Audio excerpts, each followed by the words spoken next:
Uncle Chunt.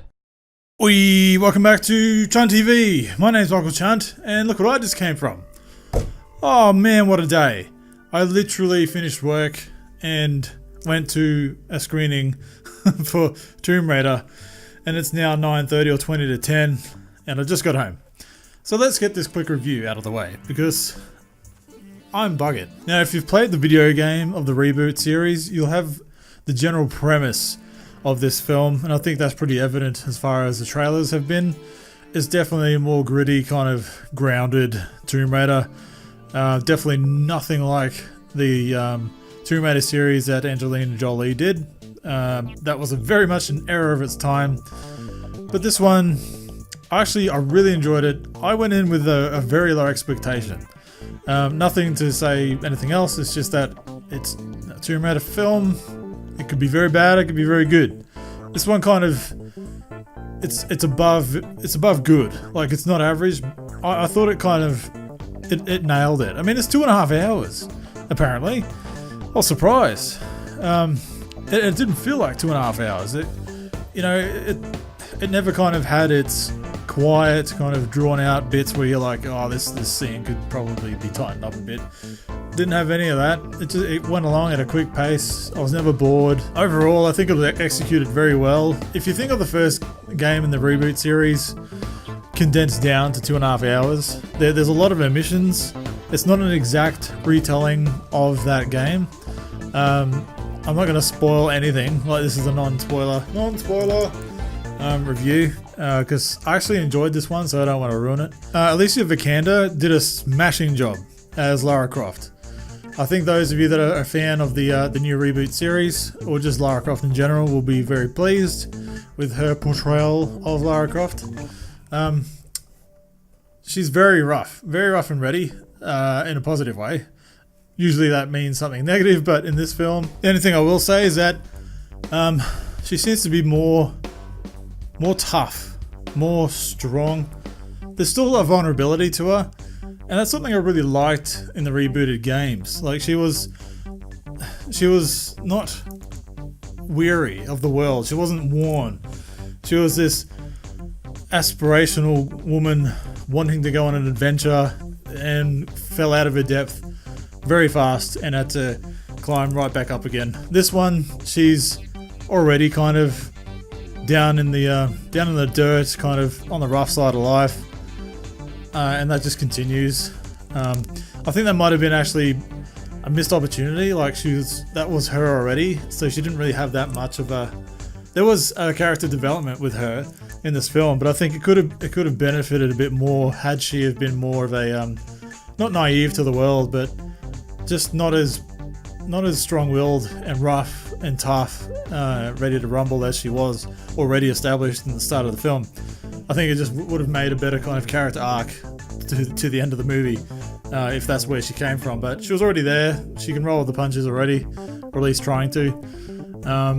So it's definitely a very different Lara Croft than we've seen before in previous, the original games and even the reboot games. But they've definitely established this as the first of a series.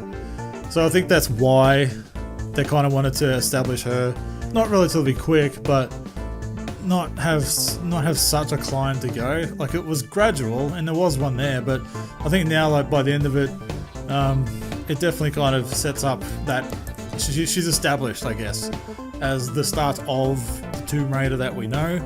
By the end of the film, like, without spoiling anything. That's not really spoiling much, because there's a lot of good stuff in this film. Like I said, I went in very low expectations, and there were some genuine moments in the film where I was like, whoa, like I had goosebumps in a certain scene in particular. That there's one scene,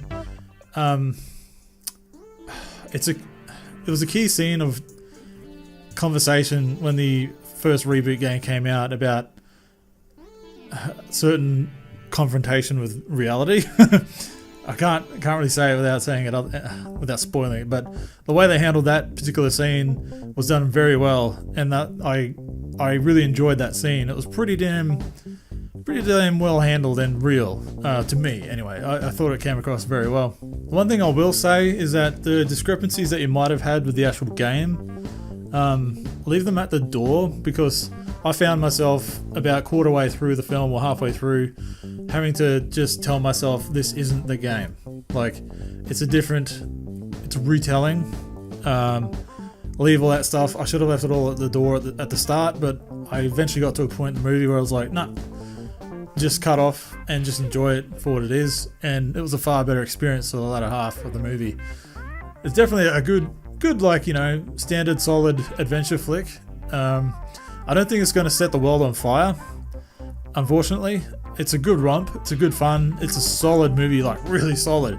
It was really good, really solid, and that's not a bad thing. But I just don't think it's going to set the world on fire. It's definitely the best video game movie we've ever had. Correction, Mortal Kombat is still the best video game movie we've ever had. But this one of the recent era is definitely, it breaks the curse. So this one proves that you can do a video game movie well, you know, and it was done very, very well. I recommend you go see it. If you're a fan of games or Tomb Raider in general, just a good adventure movie. It's not really family friendly. Like it's far from a family friendly adventure. But if you want a kind of not a gritty, but like a mature, I guess, of age kind of adventure that you can take your kids to, go see it. It's a lot of fun. I enjoyed it more than I thought I would. And look, I'm dancing around key points here. There's not much to talk about without really spoiling something. I can just give the vibe of the movie and how I felt as a review, I guess. So hopefully you can take that how you want to. If you're like me and you're into pop culture, gaming and comics and that kind of stuff, you're going to see it anyway. But if you're in that circle of people and you're on the fence, just take a chance, take a shot. You know, not everything is a DC and Marvel film. There's plenty of others out there. And it's good. It's a palate cleanser amongst all the other superhero movies. And that's great. If that's what you need. And I sure did. Like, I'm kind of getting a bit overwhelmed by it all as well. And, you know, if you want to go into this film thinking you're just going to oogle at some big old titties jumping around rocks and shit like that, don't go see it. Go to Pornhub or something, you know, if you want to see that. I'm sure there's a porno Tomb Raider out there somewhere. If that's more of your thing, then go do that, because you're not going to get it here. She's actually like a real, you know, that sounding condescending or anything, but she's like a real woman. Like, she's super fit, man. Super fit in this film. Like, goddamn. Just abs of steel. Like, she's just super fit. I didn't expect that. I thought we weren't going to see much. You know, there's not nudity or anything like that, but like, you see her guns and she's got like a strong neck and chest, and she's really toned, and she's got fucking rock hard abs, man. I was like, holy shit. You know, so she's the real deal, man. She's not just some attractive woman that got the role. She put her all in this one, and you can tell. And but she still keeps the strength as well as the vulnerability in her eyes. Like, there's still a little girl in her eyes in some parts of the film amongst the rough, hard exterior. So look, I think this, if you really wanted to sum it up, the game's Lara was a bit more feminine and naive, and had a lot of room to grow, and still kept her, like, you know, gentle femininity throughout both of the new games, whereas this Tomb Raider is more the same, except she's just more of a hard ass. Anyway, just to wrap it up, like, I had a good time with this film, went in low expectations, came out enjoying it. Surprise, surprise, here I am championing this movie, thinking it was going to be not that good. So go see it. Let me know what you think. If you guys see it, come back.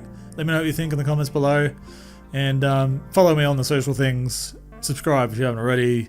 Blah, blah, blah. Check out my Patreon. It's a tip jar. If you like my shit, throw us a bit. Uncle Chunt. And I'll catch you on the next one. Thanks for watching this video. I really appreciate it.